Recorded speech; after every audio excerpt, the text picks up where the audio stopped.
ഹരേ കൃഷ്ണ. ശ്രീമന്നാരായണീയം ദശകം 51 ഇന്ന് ചൊല്ലാൻ പോണത്. അഘാസുരവധവും വനഭോജനമാണ് ഇതിലുള്ളത്.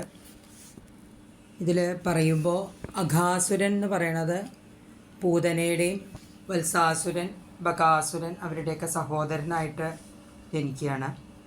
അദ്ദേഹത്തിൻ്റെ മുജ്ജന്മം എന്ന് പറയുന്നത് ഒരു ഗന്ധർവനായിട്ട്, അഘൻ എന്ന് പറയുന്ന ഒരു ഗന്ധർവനായിട്ടായിരുന്നു ജനിച്ചിട്ടുണ്ടായിരുന്നത്. വളരെ മനോഹരമായിട്ട് വളരെ ഭംഗിയുള്ളൊരു ഗന്ധർവനായിരുന്നു. അപ്പോൾ ഒരു ദിവസം ഇങ്ങനെ അഷ്ടാവക്ര മുനീനെ കാണാനിടവരികയാണ്. അഷ്ടാവക്രൻ എന്ന് പറഞ്ഞു കഴിഞ്ഞാൽ 8 ഭാഗങ്ങളിൽ, ശരീരത്തിൻ്റെ 8 ഭാഗങ്ങൾ വളഞ്ഞതായിട്ടുള്ള ഒരു മുനിയായിരുന്നു.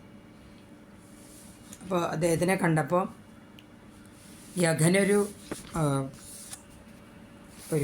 അഹങ്കാരമുണ്ട്, എന്നെ നല്ല ഭംഗിയുണ്ട് എന്ന്. അപ്പോൾ ഇങ്ങനെ ഒരു രൂപം കണ്ടപ്പോൾ ഇതാരാ ഇങ്ങനെ ഒരു വികൃത രൂപമുള്ളത് ഒരാളെന്ന് ചോദിച്ച് ചിരിക്കുകയാണ്.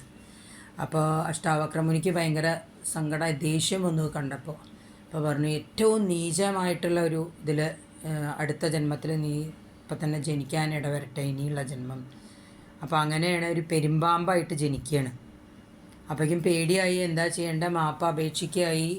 അങ്ങനെ ശ്രീകൃഷ്ണൻ ജനിച്ച ശ്രീകൃഷ്ണൻ തന്നെ ശാപമോക്ഷം തരും എന്ന് പറയുകയാണ്. അപ്പോൾ അങ്ങനെയാണ് ഈ അഘാസുരൻ ഇങ്ങനെ ഒരു പെരുമ്പാമ്പായിട്ട് ജനിക്കുന്നത്. അപ്പോൾ അടുത്തത് അഘാസുരവധമാണ്. അത് കഴിഞ്ഞിട്ടുള്ള വനഭോജനമാണ് ഏറ്റവും മനോഹരമായിട്ടുള്ളൊരു ഭാഗമാണത്. ഉണ്ണികൃഷ്ണന് ഏറ്റവും ഇഷ്ടമുള്ള ഒരു സമയമാണ് ഈ ഗോപന്മാരുടെ കൂടെ ഇരുന്നിട്ട് ഭക്ഷണം കഴിക്കുക എന്നുള്ളത്. ഈ ദേവന്മാർ യജ്ഞം ഭുജിക്കാനൊക്കെ വിളിക്കുമ്പോഴൊക്കെ ആ സമയത്തിനെക്കാട്ടിൽ എത്രയോ സന്തോഷമാണ് അത്ര ഈ ഗോപന്മാരുടെ കൂടെ ഇരുന്നിട്ട് കഴിക്കണം. അവർ പൊതിഞ്ഞു കൊണ്ടുവരുന്ന ചോറോ ഏതായാലും എന്താ കൊണ്ടുവരുന്ന വെച്ചാൽ വീട്ടിൽ നിന്ന് ആ ഭക്ഷണം കഴിക്കാൻ വളരെ സന്തോഷമാണ്. അത് എല്ലാവരും തമ്മിൽ കൊടുത്തും ഒക്കെയാണ് കഴിക്കുക. അപ്പോൾ അങ്ങനെയാണ് ഇതിലൊക്കെ പറയണത്. അപ്പോൾ അത് ഏറ്റവും സന്തോഷമായിട്ടുള്ള സമയമാണ് അത്ര ഉണ്ണികൃഷ്ണൻ. അപ്പോൾ അതും കൂടി ഇതിൽ അവസാനത്തെ ഒരു ശ്ലോകത്തിൽ 2 ശ്ലോകത്തിലായിട്ട് അതും കൂടി പറയുന്നുണ്ട്. വനഭോജനം വളരെ സന്തോഷമുള്ള സമയമാണ്. അപ്പോൾ വളരെ മനോഹരമായിട്ടുള്ള ഒരു അധ്യായമാണ്. അപ്പോൾ നമുക്ക് ഒന്ന് ചൊല്ലി നോക്കാം. ഓം നമോ ഭഗവതേ വാസുദേവായ. ഓം ശ്രീകൃഷ്ണ പരമാത്മനേ നമഃ. ഓം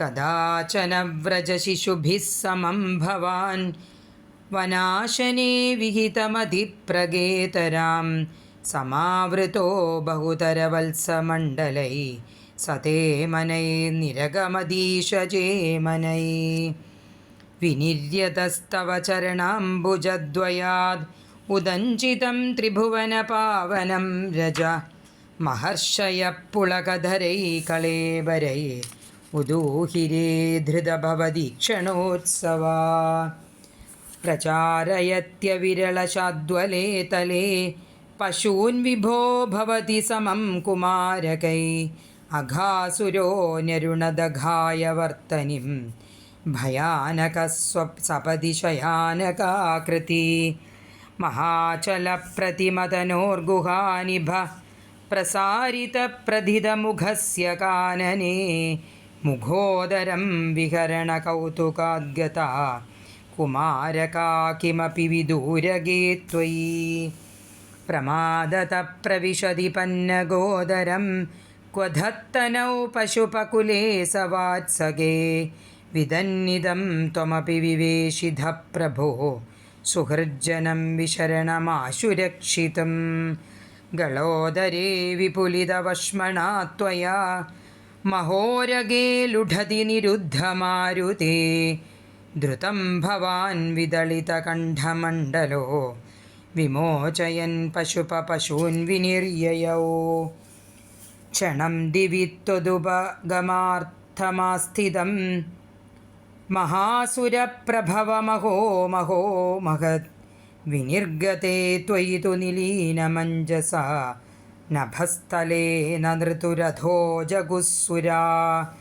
സവിസ്മയൈ കമലഭവാദിഭിः സുരൈർ അനുദ്രുതസ്തദനുഗതഃ കുമാരകൈ ദിനേ പുനസ്തരുണദശാമുപേയുഷി स्वकैर्भवानतनुत भोजनोत्सवम् विषाणिकामपि मुरलिं नितम्बके निवेशयन् कबलधरकराम्बुजे प्रहासयन् कलवचनैकुमारकान् बुभोजिधत्रिदशगणैर्मुदानुत सुघाशनं त्विह तव गोपमण्डले मघाशनात् प्रियमिव देवमण्डले इति स्तुतस्त्रिदशवरैर्जगत्पते मरुत्पुरीनिलयगदात् प्रपाहि मां सर्वत्र गोविन्दनामसङ्कीर्तनं गोविन्द गोविन्द।